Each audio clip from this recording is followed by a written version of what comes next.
Ganesh Chaturthi is the start of the great Indian festival season.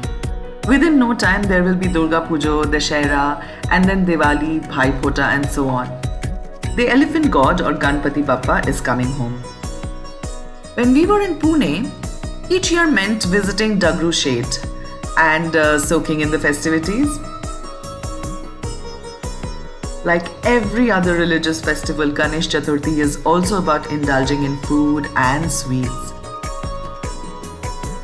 Modaks were his favorite, and laddus form an integral part of the celebration too.